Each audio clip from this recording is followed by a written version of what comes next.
Hello and welcome to Movies, Films, and Flicks. I am Mark Hoffmeyer, and joining me is someone who hates when you put her on speakerphone. It's Zanandi Boetes. I love that. Mordecai just going about his whole thing. And he was So right. into it. I mean, I hope they paid him well for his gig because he absolutely, like, he committed to the part. This is now the guy from the cabin in the woods, for those who don't know. Mordecai, bless him. The fool. And they didn't listen to him. They didn't They know that he had been didn't. smoking weed and was not like all the stuff wasn't working on him. So he was right. He was absolutely right. Bradley Whitford and Richard Oh my gosh. Jenkins as the two, like buffoons, office geeks, office nerds. I just love those two. I mean, I can watch an entire series of just those two in this weird ass office. I mean, I can totally see Cabin in the Woods as a TV show one day, like rebooting that. And yeah, those two characters just basically leading the whole thing because they are ridiculous. And like, I mean, their deaths are great, but at the same time, you're like, oh, so that's the end of them. Okay, so we need a whole prequel series so that we can have them back. But yeah, the whole like speakerphone scene with the two, and when they start giggling, I mean, it's like two boys. Like, I mean, their job, it's the monsters do most of the work, I guess, like, or the people who maintain the monster cages do most of the work.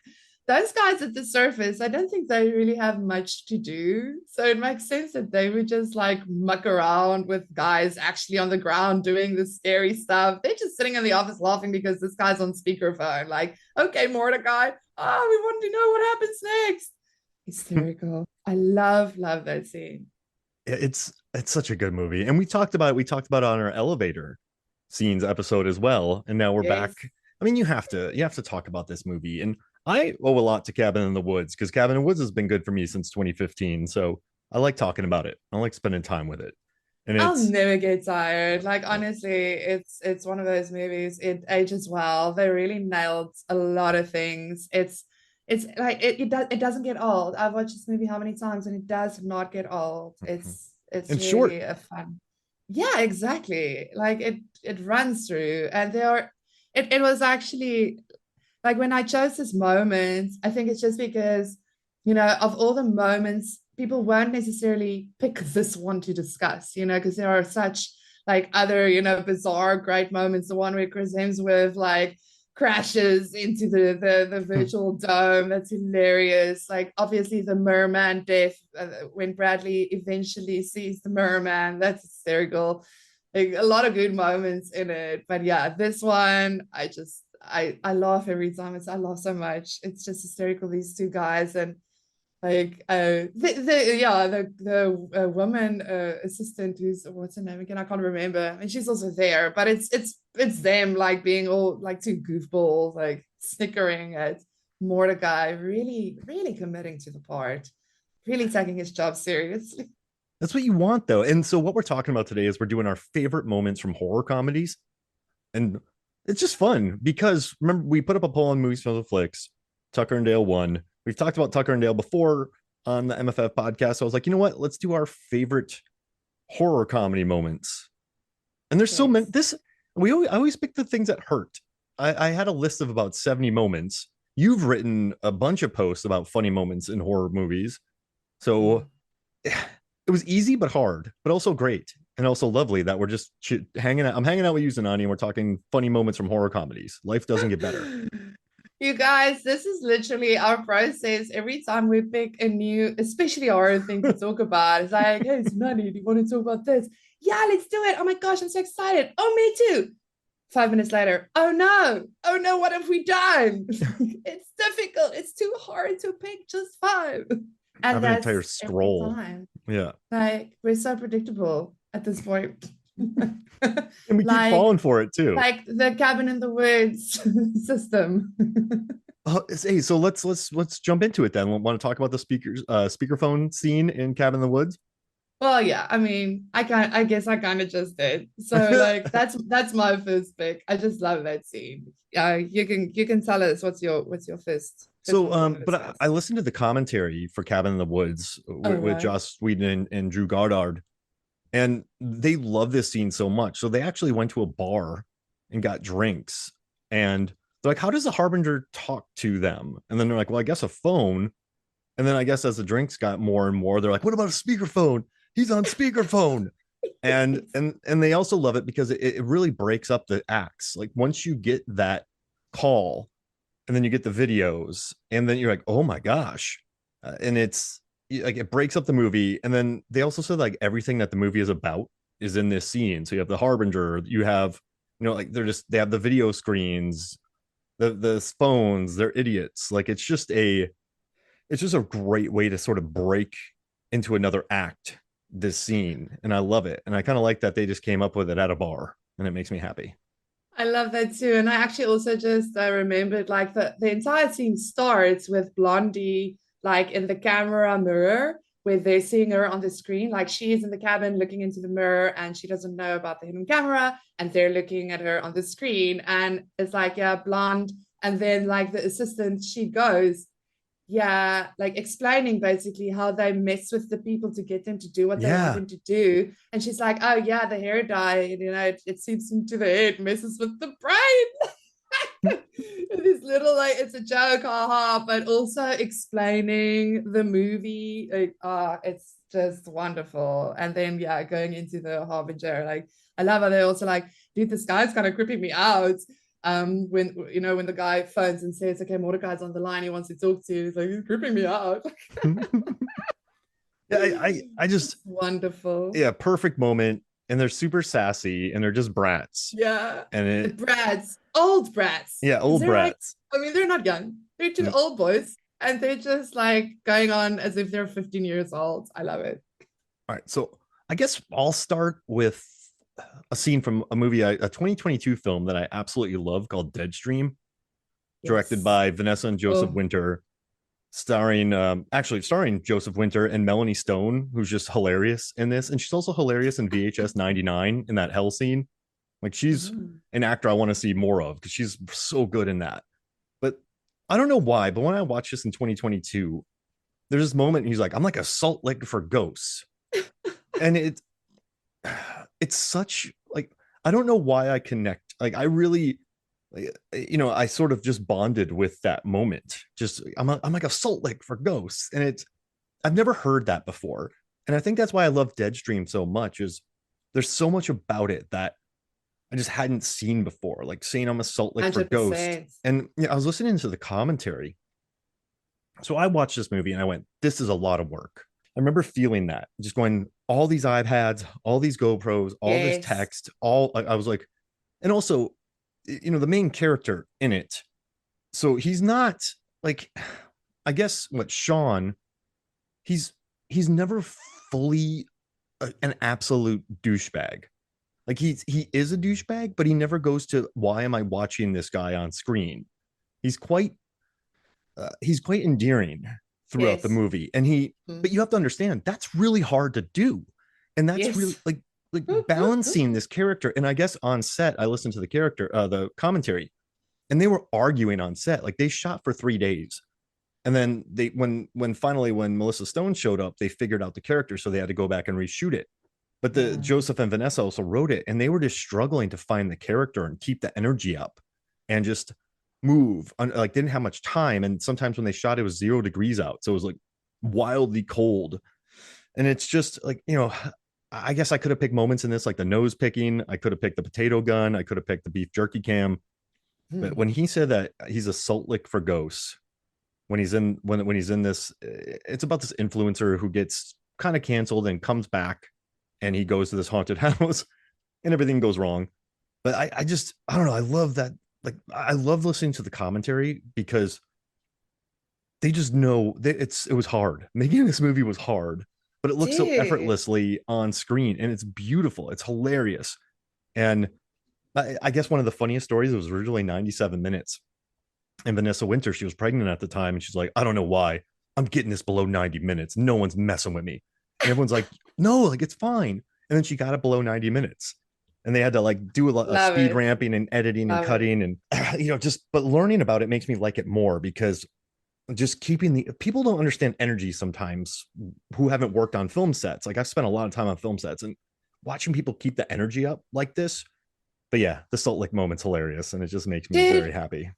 the fact that they managed to make a a film setup, interesting. Yeah. Like, you know, like, I mean, only I guess people who've worked on film sets know how boring setup is. Like in real life, a YouTuber, like watching a YouTuber set up stuff like that would be so boring. The fact that they managed to, like, when I was watching it again, like it was earlier in the week, in prep for the pod. So it was like the third time that I watched the movie. And oh, I mean, I love it every time. It doesn't get old. I jump every time. Like there's some jump scares in there that gets me every time. Like Corey laughed his ass off with me because like I just he's like, you know it's coming. I'm like, I know. And I still like ah. And that's the thing, it's hysterical. You laugh, and then you like it's really creepy because I mean found footage, like single cam and whatever, it's crazy. But yeah, like the fact that they keep the energy up. You're absolutely right. It's not an easy thing. Like this movie, and I think that's why so many of us love it so much and appreciate it so much because we get like that's not easy to do, and they freaking nailed it. Yeah. Like you never got bored. You were in it from the start. They kept the tension. That's why I freaking like that. The jump scares get me every time because I'm so in it. Like it's just, I mean, with the setups, they managed to put humor in it to keep you engaged. Like very clever. You know, such a dumb, mundane activity. Oh, add humor. There you go. You know, and obviously, great, you know, lead actor slash character, because I mean, yeah, the like just really brought it. Yeah. And it's just fantastic. I want to see him in more stuff. I mean, that was just both of them great. Like, but yeah, I'm a Salt he Lick for carried it, ghosts. and to carry a freaking movie. Yep. You know what's funny? What's happened to Megan? The first time I ever watched this movie, Megan just stopped and was watching it with me. Like it just drew her in. And then I Yeah. was watching it again in preparation for this. And Megan, I think, was trying to work out or work. And then she stopped and started watching it again. She's like, dang it. Yes, It just draws you exactly. in.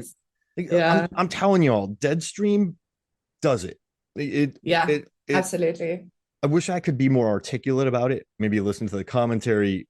And they say that they whine a lot in the commentary, but productions aren't fun. They're not a good Yeah, time. no, And it's a reason why the coffee budget is huge. there's exactly. But yeah, I had to do it. I had to promote Deadstream. So yeah, that's my first pick. What's your second? I love it. I love all our movies, by the way. Like it's approved.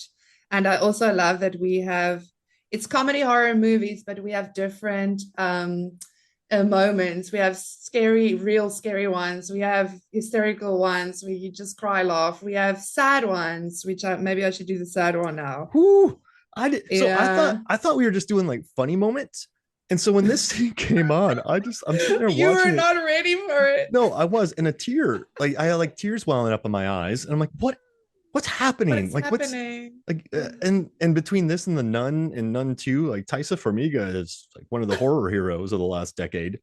But I it love Taisa. I yeah, love Taisa. but I yeah, like my really. eyes I was like, dang it, I had to message you. I'm like, I did not see that coming. And Oh, dude! And every time I watch it, every single time, again before the pod now, like I was showing it to Corey, and I was like, "Babe, like get ready, we're gonna cry," and we both sat and cry. Like you just watch the scene. You can watch it like you don't even have to watch the movie. Just watch the scene. You will freaking feel it, and that's why I love the final girl so much, because you start off with like this meta thing, okay, time loop, and we're going to make fun and poke fun of the 70s and like 70s horror tropes and what. And then it gets all silly with the cues, and they really ramp up the silliness. And then you end up crying at the climax because they bring the heart. Malin Ackerman is fantastic. So yeah, I mean the scene in question, if people who don't or haven't seen the movie, it's the Betty Davis eyes scene where that song plays and like she says goodbye to Max and Max says goodbye to her and yeah, she's gonna get slashed now because she's not the final girl. And it's so sad and it's so beautiful because she dances for her daughter. It's such a great scene. And like, Malin Ackerman's so good in it. You kind of wonder if Hollywood misused her Did because, absolutely like, 100%. it's kind of crazy. I watch movies like, I don't know, Goon or Southland Tales, and I realize how good Sean William Scott can be, or even the latest Becky. Yes. And you're like, this guy's good. This guy has things to offer. But I think Ackerman was kind of treated like a blonde, I guess, in Hollywood. Never really got her chance to, like, I don't know, act, I guess. She was always just sort of a, I don't know. But yeah, you see this scene and the way she sells it, and you're like, geez Louise, this is good. And I found out that originally they wanted what 99 lift balloon, I can't pronounce it, 99 red balloons. They wanted that originally, and then they couldn't afford it. And the directors didn't like it though. They're like, this doesn't work. Like, it doesn't really work in a movie. Oh yeah. And then they thought, like, they were looking at Cyndi Lauper, and then the producers wanted Pat Benatar's We Belong. And then he thought, like, hey, like, what about, he wanted a melancholy but beautiful song. And he's like, I just love Betty Davis eyes. Yeah. And he's like, I love that's about That's so well. an actress. He's like, there's something that was so nostalgic about the song for some reason to me. And he pushed Mm. really hard for it. And he's like, there's something so mysterious about that song. And I think during the striptease in the end, it really works as a sort of sad song. And I think in the car at the beginning, it really works as a fun song because it's a pop song. And I think finding a piece of music that could do both things was challenging. But yeah, Kim Carnes, like, she gave us that piece of music, and I think it works really well. But yeah, so they struggled to find the song, but they picked the right one because if that was 99 Red Yeah. Balloons or Pat Benatar, Nah. no. Yeah, I mean it's maybe easy now to say that because now when I hear that song, I immediately think of Final Girls because I love the movie so much. I'm a huge fan. But yeah, I mean it's hard to really imagine 99 Red Balloons. I think maybe just because that song is associated with so many other things, Yeah.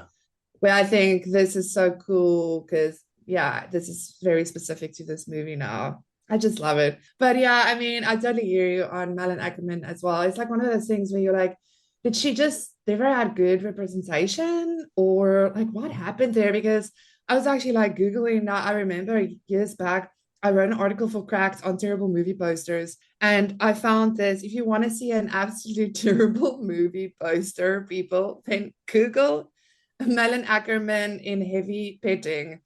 Um, yeah, it's like there's a dog in the picture and it's just terrible Photoshop. And you're like, why is she in movies like this? She's so fantastic. She's like, I mean, she really is. She's good. She's good, Yeah. Mark. Yeah. Good. She's good. And the scene, like, Yeah. that's why it annoys me. Like, I don't, I just don't think people know what to do with them. Like, oh, okay, you're blonde and you'll do this. All right, cool. Come and be in my movie. It's not like they don't push, like, she was in a rock band and everything, like, just seemed cool. Yeah, And exactly. Oh, yeah, she but was great in Billions. Did you watch Billions? oh no, I didn't. I watched Billions. They lost me in the previous season, but like I was, and she was good. Oh, She was okay. really good, but also that thing where you're like, yeah, they don't really know what to give her. Like it's like, yeah, she's underutilized. I think she's one of those. Yeah, just like, I think people really like her, but then also they're like, I just don't know what to give to you. It's just an odd thing. Like, it's like Rebecca Yeah, Hall in Prestige in The Town. They both cast her because she's awesome, but then it isn't have like, no. So Nolan and Affleck cast her. They just didn't really have enough for her. So it's like, yeah, hey, you're awesome. exactly. Come be in my movie, but we don't really have anything for you. You're just cast. We're putting you in our movie because you're awesome, but we're not going to give you much. But you're awesome, and we just like you and we want you here. So it's a weird thing, but Yeah, it happens, I mhm, guess. It's just weird. good pick. Anyway. I never expected to tear up during this episode, but yeah, watching that clip. Whew. Yeah, man. Gets you. All It's right, so beautiful. I'm gonna go to the diaper moment from The Visit. where Tyler has a diaper smacked in his face by Pop Pop, played by, listen, Peter McRobbie and Deanna Dunnigan are incredible as Nana and Pop Yeah, Pop in this movie. I yeah. mean, Mm. they are wonderful, and Tyler and Becca are really good too. But I just he swears with pop stars names, but when Pop Pop's like, "You got a thing for germs," and then smacks a dirty Oh, diaper in his face. Now, the reason was I know it's like a scatological joke. It's a poop joke, but I didn't mean to say that. But it's but uh, M Night Shyamalan hadn't done a lot of poop jokes, and Sixth Sense, Bruce Willis doesn't fart, like it, or it's just there's Tony Collette doesn't let it rip. Unbreakable, any of those movies, there's really like Lady in the Water, like we got to be quiet, like there's none of that. And then in this movie, just a diaper gets smashed into a kid's face, and it's funny, and it's brutal, and it's gross. yeah, Oh my word. It's gross out horror in the middle of chaos though. That's the thing, Mark. This scene is a lot. Listen, if me catching you off guard with the final girls, that was you sending me the link of this link. Because I mean, I love The Visit and I've watched it a lot, but I've never watched this scene like out of context, like just on YouTube. So like, okay, yeah, I remember like the diaper thing, but what is this?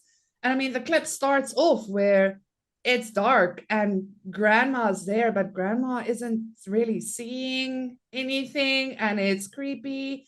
And then grandpa is in the kitchen saying he's going somewhere, and it's all very creepy and eerie and it's tense and you're waiting for stuff. And it escalates, and all of a sudden, grandpa's like, "Yeah, you ate germs, right?" Bah! Like smashes diaper in his face, immediate cut to grandma starts freaking out. It's chaos. So like it's funny that you say, yeah, like poop joke. I didn't even see it as that because yes, it was just this escalation of ooh, these two people really just two old people freaking out. Like it's chaos. It's and chaos. in the M Night wide shot over the kid's shoulder with him by the island pooping himself and then taking off the diaper. That's when M Night Shyamalan's aesthetic works, because you're just living in it. Like it's a static camera watching it, and then it's just right in his Exactly. face, and but it's devilishly funny. It's very funny. Like, you don't like germs, do you? Smack, and you can't help but laugh because one, it's unexpected, and two, it's so gross. Three, the tension's already high, and four, it's funny. It's I Yeah, there's arrogance and there's a domineering thing happening, and it's because it's a kid. Like I mean, up to that point, the kids were like, ha ha, snickering at these old people not being okay and whatever. And then it's kind of like, yeah, okay, so the plates turn, and now you're gonna get it, little boy. You're literally gonna get it in the face, little boy. oh man. So yeah, that's I had to do it, but yeah, that's my number two. Oh no, Thanks for that, Mark. I don't. I Thanks. just said that's my number two. Oh, you did. Oh, that was perfect. I don't That even was mean actually for that. perfect. Like, I I didn't mean, even you plan for said this. but. You said but. I love it. Jeez This this is Louise. this is shaping up to be one of our better episodes. Yeah, it's Oh. not crap.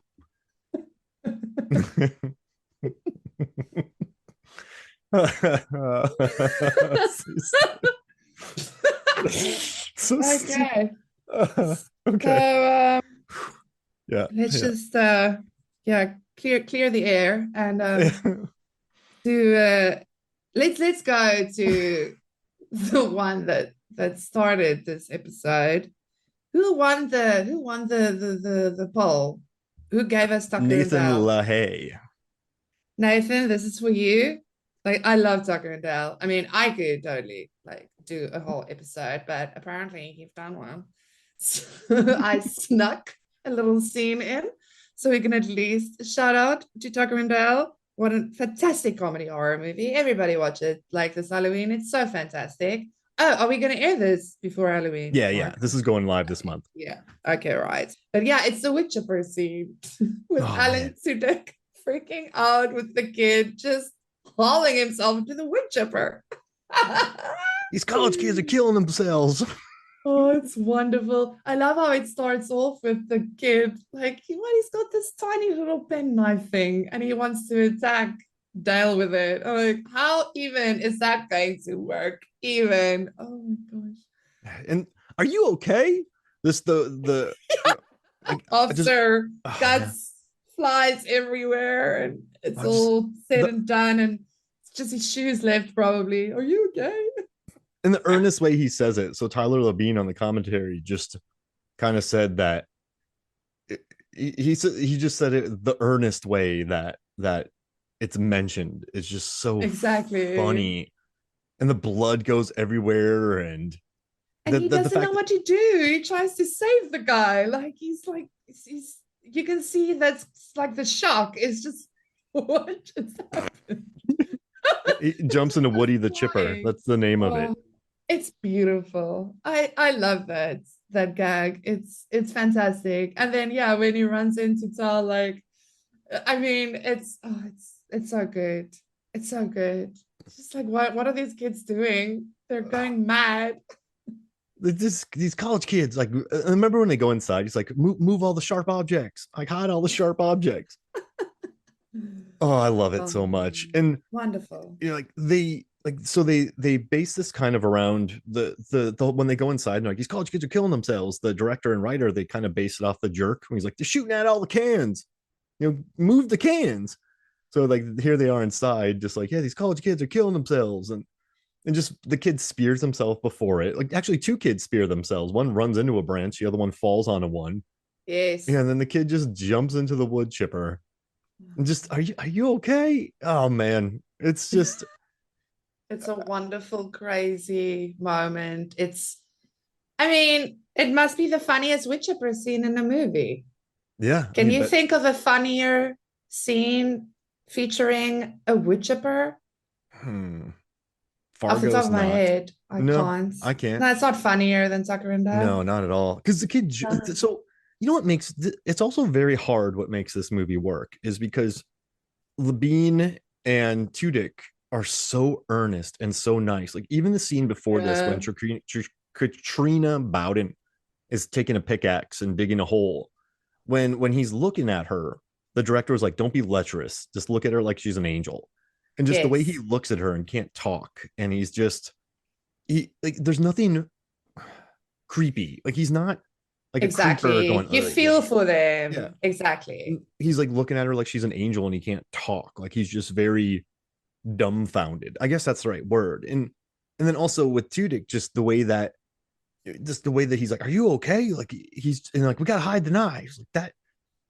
You can't fall in a caricature. Like these guys have to be genuinely nice people, but then they Mm. also kind of like have to be sort of bumpkiny. So I mean, just balancing the tone of this movie is it's tough, and Yeah. but they make it work. And that oh man, that wood chipper scene is just beautiful. What a It moment! is. It's so great. Yeah. And listen, if you want to call this movie, we can do it. If you want to, you got it. Because I just will watch it. So also, Megan, I had this on again, just watching the scene and listening to the commentary. And Megan stopped and started watching it. She's like, "Mark, I gotta get work done. If you want me to get work done, I can't do this." So Damn it, she Mark. yeah, so she started watching it. And yeah, but I had to do that. So I had it on again. I'm like, oh man, this movie's funny. But yeah, Tucker and Dale. I remember watching it for the first time. I had really no idea what it was. And it's just so charming. So I worked with Tudyk on a movie called Premature, and I wanted to talk to him about this movie, but I was like, play it cool, Mark. Play it cool. He already brought up Oh Serenity to you. He no. brought up Firefly to me. So I was like, oh yeah, Firefly. Oh, But wow. I didn't want to be like, hey man. Oh, you should have been a giant nerd, Ah. Mark. Damn it. That was that if there ever was a moment to be a giant nerd. I played it cool. You would have been proud. You know how it is on sets. And look where that got you. Yeah, exactly. Well, we talked about Serenity and Firefly, so that was cool. Sure. Yeah. All right. So I'm gonna go. I'm gonna leave. I'm gonna say my favorite for last. I love all these, but I'm gonna go with Scary Movie for Cool. mine. Yeah, because that's a good like scene. run like a gazelle. Like he's just like, oh no, wait, where's the line? I actually just quoted behind the mask, but where did I go on Yeah, I this? was like, listen, Like, yeah. so my notes. So when I take notes, I have different movies combined. So in this notes, I have Deep House, I have You're Next, I have notes from like every movie that I do in one doc. So sometimes I get them mixed up. But I Yeah. like on Scary Mm, Movie chaos. how like so Keenan Ivory Wayans was talking about how Keenan Ivory Wayans directed it and Marlon and Sean wrote it, but they're writing a spoof of a satire, and so they had to write 20 scripts for this movie. Keenan just Yeah. kept making him like no man, like that joke was told in Scream, and so like Mm, they wrote 20 scripts for this yeah. movie. But this scene though with Anna Faris, it just starts off with her shaving her tongue and and also once again, I don't know why I keep picking these, but she like farts in the tub, and then also Carmen Electra farts in the beginning. What was that? Oh, I farted.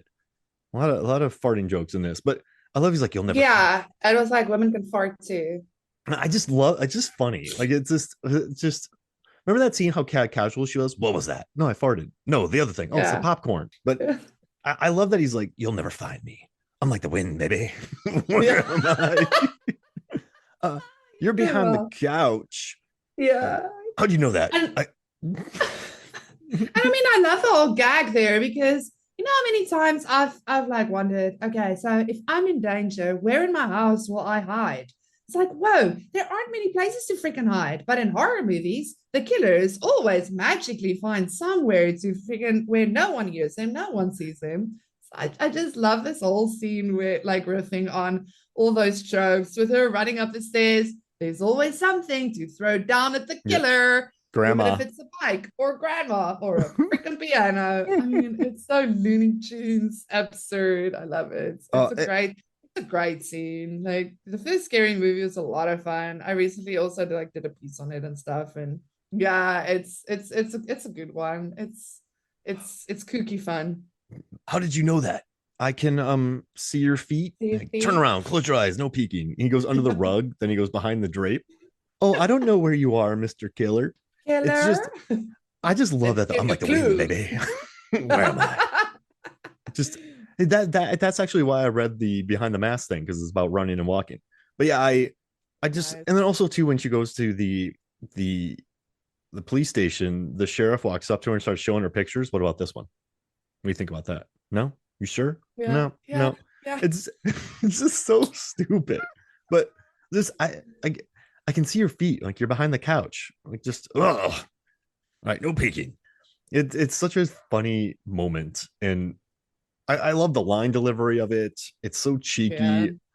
And like I just yeah, yeah. So I had to do it. So that's my third pick. What's your fourth? Nice. Okay, sure. Yeah, we're almost through. Okay, yeah, let's go with this one because it's a very small scene. It's doesn't involve one of the main characters even. It's right at the beginning of the movie, Spontaneous, where the first girl dies, and at her funeral, her father looks at the stick figure decals on his car and starts scratching one of the kid stickers off. Like I had to pause and laugh for 5 minutes. That was such like I'm a sucker for like gallows humor. So I mean that got me immediately. But also like it's so funny. If people did like do people think about that? You know? Like what are you gonna do if a child dies? You've got like these little decal stickers of you and your family on your car. Now you need to remove one because one child's dead. It's just so macabre. I love it. It's just this moment where the dad's in mourning and he looks at the sticker and he's thinking this, like, oh, should I take this off? I love that moment. It's yeah, it's and I actually watched this movie in prep for a comedy horror recommendation podcast I'm doing next week with Danielle. Um, and she recommended this movie and I've never seen it, so I watched it for the first time, and it was great because Brian Duffield's Mm-hmm. "No One Will Save You" just came out, which I absolutely adore. Quite a wonderful movie, so I'm very glad that I saw Spontaneous now too. Also delightful, oh, wonderful actors. Like I enjoyed a lot of it. Like it's it was, yeah, very, very good. Right, I like really, really enjoyed it. we're writers, and just the idea of writing that scene of scraping off a child, it's so dark, but it's also so funny. And like you said, gallows humor, but it's just a funny idea, and it's brutal too. Though it's mean, it's funny, it's inspired. It's Absolutely. Because it's so true. It's like, oh my gosh, have you ever thought about that? It's so, like you say, inspired. Duffield's the Yeah. best. Love and Monsters. He wrote Right? Underwater. He wrote I mean, Spontaneous. I He wrote and love his directed stuff. No One Will Save You. He loves genre, and I love people who love genre. And he's everything he's written or directed, I've liked. I'm so exactly. I'm such a fan. I mean, it's four for four for me now. Like Underwater, I've been finding that movie since it came out. Freaking love it. Like No One Will Save You is my favorite horror movie of the year so far. I adore it. It was fantastic. Like it's yeah, I really like his stuff. I'm very impressed. Please make more stuff, Brian. I think Megan and I are going to cover Love and Monsters on the pod sometime. I Nice. love that Love, movie. yeah, I love. And A the wonderful movie. the casting in his movies, like I know as a writer he doesn't do the casting, but just Kristen Stewart in Underwater, the I wish I knew his name, but the kid from Maze Runner in Love and Monsters, he's so likable Yeah, and spontaneous, like the casting, and Caitlin Dever and No One Will Save You. Like, he just the movies are cast so well, they're written well, and they're very simple ideas. Kid has to get to his love years later to see if he has to make a cross country journey to see somebody, and then you have Underwater. I mean, you're underwater and yeah, you get attacked by an alien. Like, and Spontaneous, I know it's based on a book, I believe, but kids just yeah. blow up. And then you have No One Will Save You, largely wordless film with about an alien invasion. Like he takes very Oh, high I concept love it. ideas and makes them work. Absolutely. And that's yeah, that's no mean feat. Like writing a movie without any dialogue. That's wonderful. He did such a great job. It's as a fellow writer, hats off. Amazing. We I talked to it with my students about it. They all actually got together and watched it. We had a great Oh, conversation about it and the production design and how production design tells a story without right? telling the story, and Yes. what was going on. And all the aliens are different. You have the big alien who falls off the roof. You have the little alien. You have the Yes. first alien. You have the giant alien. So it was really fun to explore the movie with my students, and I had a great conversation with them. Love that. I love that. I think that is a brilliant movie actually to talk to a film class to because it's just so much. It's really rich in production value, beautifully shot. Love the monsters. Love the bird cages. Oh my gosh, it's just yeah, like stunning. It's Stunning annoying. I movie. would have liked to have seen No One Will Save You, Prey, and shoot, even the princess on the big screen. But they dump them on Dude, Hulu. dude, I mean, and a lot of people, I saw a lot of people say this. It was really actually surprising that No One Will Save You. It would have done so well on the big screen, I think, because it's totally a movie you watch on the big screen. I mean, yeah, yeah, that was a weird choice. That was interesting. I mean, would it get made? Like, would that movie get made if it had to get a theatrical release? Who knows? But still, like, give it a shot. Like yeah, no, I love it, and it's such a Yeah, surprise, and it's we'll cover it, wonderful. I'm sure, in a couple months, 2.5 Yes, months on our that's right. horror episode. That's right. Oh, so I'm very happy about this one. It's Behind the Mask, the Rise of Leslie Vernon. It's my fourth Yes. pick. But so when this movie came out, I heard about it. And this is still '06. Like you could go buy movies, and there was actually the DVD market was pretty big, but like I wasn't I didn't have the greatest internet. Like I just didn't, you didn't just hear about this movie. Like if that makes sense. Like you didn't have ever the computer, your phones to like learn about new horror movies coming out. But I heard about this and I just bought it. I had never seen it. And I was like, I'm gonna go buy this movie. And I was just really charmed by it. And Nathan Basil is so good in it. And just like watching Scott Wilson, Robert Englund, like Taylor Gentry is really good in it. And it's just, or Taylor, the character Taylor, it it's just a fun movie. But there's a scene where specifically where he talks about training. He's like, you can't run. You just gotta like he's like, you gotta run like a gazelle. You can't get winded. You gotta make it look like walking. Stay with them. It's tough. He's like, you have no idea how much I need to do. He's like, it's ridiculous. But just his line reading on it, you got to run like a gazelle. He's not looking at the camera. It's so natural though. But I was like, you can't get winded. You got to Uh, make it look like walking. And there's a deleted scene where he runs after they're him. Like, running. yeah. They're running. You have to keep up. Like, and you're walking. Like, it's beautiful. You're right. Nathan is fantastic. It's tough. And there's a deleted scene where It's he runs tough. after her. And when she turns around, he walks. And then she runs. Yeah. And when she turns around, he walks. And then she falls down. So it does explain the constant How falling he down. does it. Exactly. Yeah. And I mean, I guess it's not needed. I guess it's not needed because I just love because that's a little bit behind. That's a little bit too much behind the what is it like behind the curtain? I guess that scene. But just hearing him be like, he's just training. He's hitting a heavy bag. He's like, you gotta run like a Yeah. gazelle, and then you can't. Yeah. You never see a horror. Like, well, Jason breathes pretty heavy, but you don't want to see a tired villain. You got to make it look like walking. It's a funny line and it's well acted and it just makes me happy. So that's my fourth pick because it makes me happy. Nice. I love Behind the Mask. It's so fun. Like, yeah, like poking fun of all the ridiculous tropes of the big slasher villains.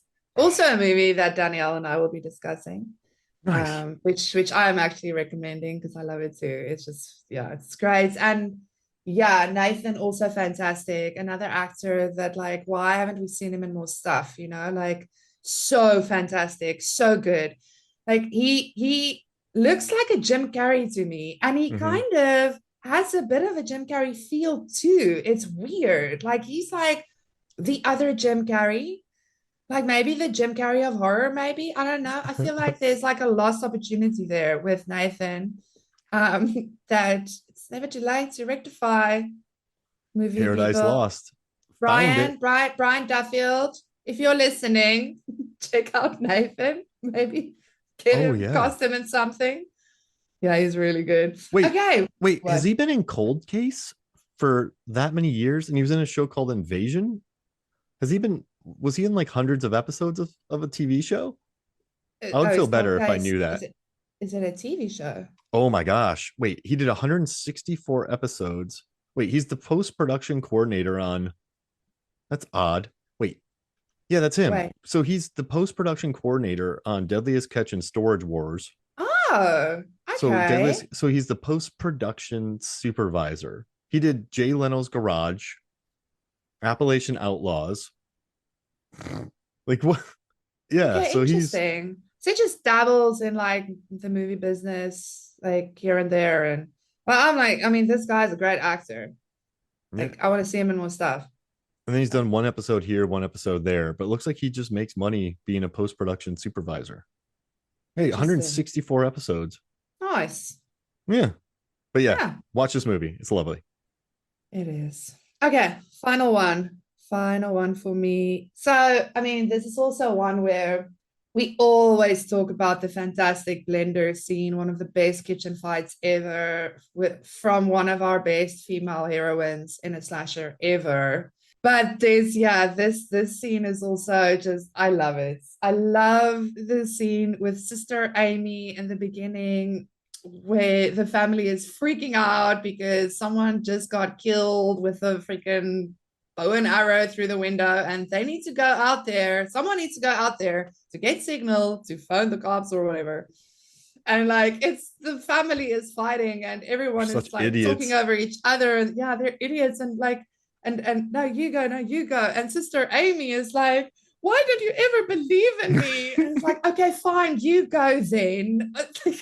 It's this very scary thing to do, but she's now making it all about recognition from mommy and daddy.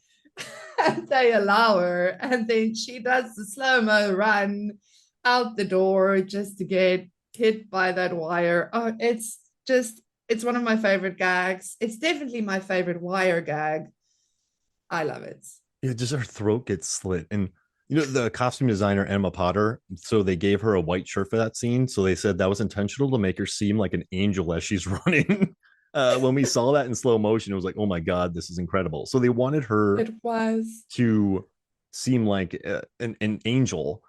And and I was reading Like about the score angelic. too. like the score goes really heavy. And I was listening to the composer. I read an interview and he said, I recorded a ton of cello parts and these really intense string parts and just layered a cello, bowing it as hard as I could for some of these string sequences and getting a lot of scraping, scratching sounds. With some of the music, you can tell it's a string instrument, and some of it really can't tell what it is.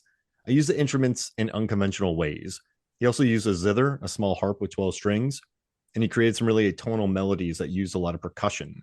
So I thought that was really interesting to read about this. And the way that they so he's like, one of my favorite things is there's some stingers where you hear these crazy blaring sounds that sounds like an ancient ceremony happening.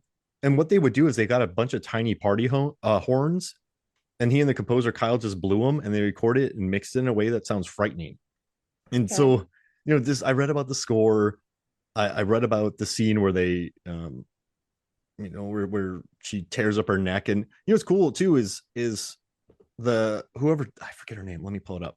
She's a director now and she's directed some like huge things. Sharni. Yeah.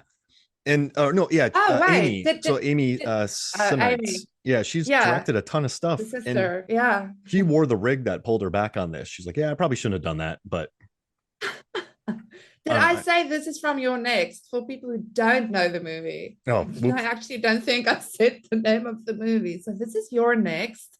Fantastic slasher. Watch it if you haven't yet. Yeah, okay, cool. So Amy directs now. Nice. Yeah, she Because she I was kind of bummed because she goes fast in the movie. And I mean, I would have actually liked more from her, although she gave me one of my favorite funny death scenes ever. oh, Um, yeah, she's great. the first time I watched Near Your Next, I didn't connect with it. And I don't know why. I guess I was expecting a slasher, not something so funny. But then I watched it again, and so I've always liked Erin in it. I always thought she was incredible. But then I watched it again, and I just laugh. I just laugh so hard now. But for some reason, the Yeah. first time I watched it, it went a little over my head. Maybe I was tired, or I don't know. Yeah, But maybe not I in the watched it mood. again. I went, "This is hilarious." It's so good. Hilarious, but then also hardcore. Yeah. Like Aaron goes for it. I mean, I love seeing like, a final girl who actually fights and beats the shit out of everyone. It's refreshing.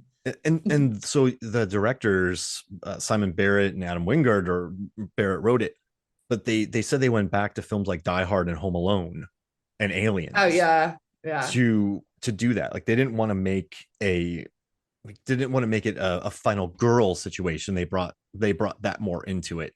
And between the guest and your next, like they created some pretty cool, like what's the horror heroes, like Anna Michael Monroe from the guest is really cool. Oh, I And love that movie. yeah, she's so good. Oh I love that. The gosh. final line is incredible.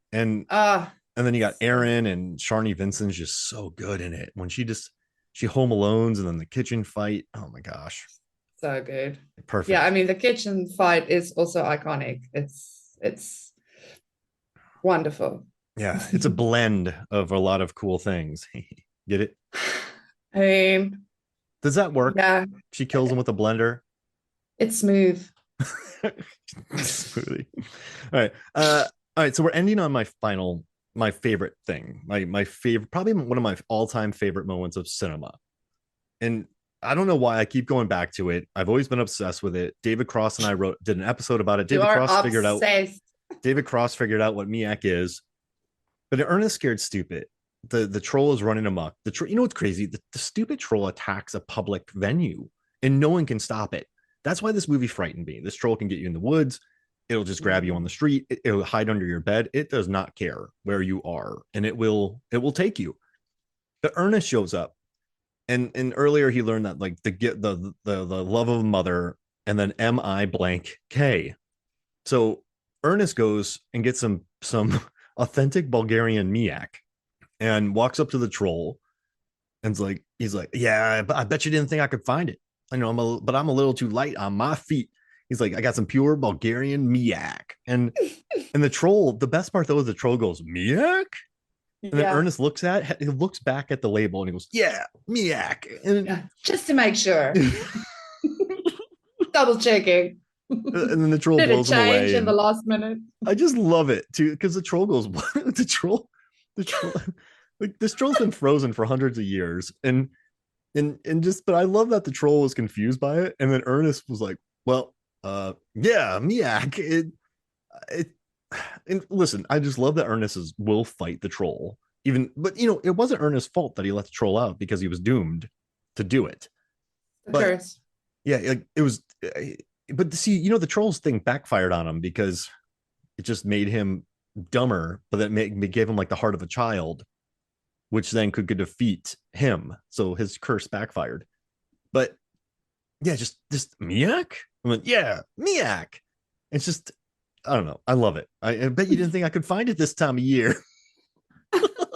Like it's a seasonal thing. Yeah, apparently. Only during troll season. Oh yeah, I love the troll fighting scene too. Like at least $50 a pound, 50 pounds. He's like, well, do you have the record of troll love songs? Yeah. Does a fat puppy hate fast car? So whenever people, I've stopped this because it's annoying. But whenever people ask me something, I'm like, does a one-legged duck swim in a circle? Oh my And word. just yeah, I annoyed people a lot back in the day with my answers. And whenever people, hey Mark, what are you thinking about? Swimming pools. That was a line from Airheads. But yeah, just it's funny. It's very, very, very, very creative, and it's funny. And they created a prop for it. They based the entire scene around Miak. The troll's confused. It's beautiful, and I love it. I love it. I wonder how many hours you've spent on podcasts talking about like the troll. Not enough. Yeah, I mean, I don't think it'll ever be enough for you. I've pitched Ernest. I've pitched articles to Rotten Tomatoes. I pitched articles. Oh, Cracked. I got a mention of him in Cracked, so that's cool. Yeah, you did. That's right. I fought for that, and then film theory. I've tried everywhere I've written. I've tried to get a reference into Ernest, and I everyone says love it. no. But yeah, I'm gonna keep pursuing it. I love this movie. It affected me greatly as a child. And yeah. Oh, hey, before we get out of here, though, I did ask on Facebook and Twitter. I'm terrible about this, so I want to make sure I can read it. I asked on Facebook and Twitter about what scenes from horror comedies people like. So I'm going to Oh, read some out. cool. It's got to find them. Here we go. Tell me your favorite moments from horror comedies. Oh, I got a lot of comments. I got Nice. the Michael Jackson zombie from Return of the Living Dead Part 2 from classic American movies. Lisa Leahy from Jason X. Guys, it's okay. He just wanted his machete back. Oh, beautiful. Shaun of the Dead. This is from Dan Allen Sr. Shaun of the Dead. We're coming to get you, Barbara. That's funny. Jesse Deal, the Send More Paramedics from Return of the Living Dead. I love that. Robin Sparkles. She put this entire segment from Dead Snow, but especially the wheelchair scene. The first time I saw it, I was crying from laughing so hard, and I rewound it several times to keep laughing. Best zombie comedy scene ever. Nathan LaHaye, Hemsworth drilling into the force wall on his motorcycle. I just like the way he wrote that. Yes. David Cross, he wrote the beef jerky cam from Deadstream. William Love. Underwood said that he loves the Army of Darkness, Ash vs. Little Ash moment. Andy Golding references Lost Boys, who's like, one thing about living in Santa Carla, I could never stomach all the damn vampires. And Lisa Skippin, who always loves talking about Scream, but you said all the Scream movies, every scene. So I love that. And then I got one I love answer. it. Nice, nice, I got nice. an answer on Twitter from Jason Rainey. He dropped some pretty interesting ones. Let's see. Oh yeah, I saw the Twitter one because I think you tagged me in that. So I saw that. But yeah, great. Facebook Yeah, crowd. Awesome. Love it. Jason did Shaun of the Dead, Sean's morning routine, but he's too hungover to notice his neighborhood's been taken over by zombies. And then he wrote Mm. Happiness of the Katakuris, everything after a lady pulls a tiny demon out of her soup. And then he said Brain Dead, Lionel taking a zombie baby to the playground, which is hilarious. So I yeah, love it. Yeah, I also wondered if I should do a Shaun of the Day, just like, because, but it's kind of hard picking just one moment. I love so many. I love the morning routine too. Fantastic. I love the first zombie, like in the backyard, like dealing with that. It's hysterical how that kind of just accidentally happens or unfolds. There's so many fantastic moments in that movie. yeah, it's hard to Um, single it out, but yeah, so I was just like, whenever, because there was a couple of movies that I thought of maybe talking about, but if I struggle too hard to pick just one, I just like, okay, next. Like, I don't would overcomplicate this already complicated premise that we gave ourselves. And I guess I would do the scene where they're singing and then the zombie goes, whoa, like when they ask for it. I love the ending. The ending is also fantastic. Oh yeah. Like, Very bittersweet. And there's game some buddies for life. And there's some tears in it too, because the mom dies and geez Louise, gets heavy. But yeah, hey, where can people find you, Zanandi? Right Um, behind you.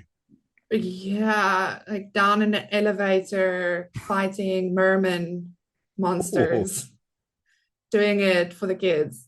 Um, I guess on Twitter at Zanandi and Blue Sky, also Zanandi. Yeah, socials, because I'm all over the place now, so let's just say that. And you, Mark, where can we find you? yeah, just move some flicks everywhere. I don't know, Ringer, read my new articles there. You know where I'm at. But yeah, come actually Searching for Miak. let's yeah, I found it. Paradise Lost, Oh, found it. But yeah, it's yeah, just come. I just want to hear from y'all. So message me, say hi. That's all I want. yeah, Do that, please. But hey, Zandi, this was great. We had a good time. Almost it was cried. fun Lots of tears, lots of laughing from lots of genuine tears and tears from laughing. and kind of spooky moments. Love it. Well, hey, thank you for joining me. Thanks. All right, so for me, Mark Hoffmeyer, for Zandi Boetis, this is Movies on the Flicks. We'll see you next week.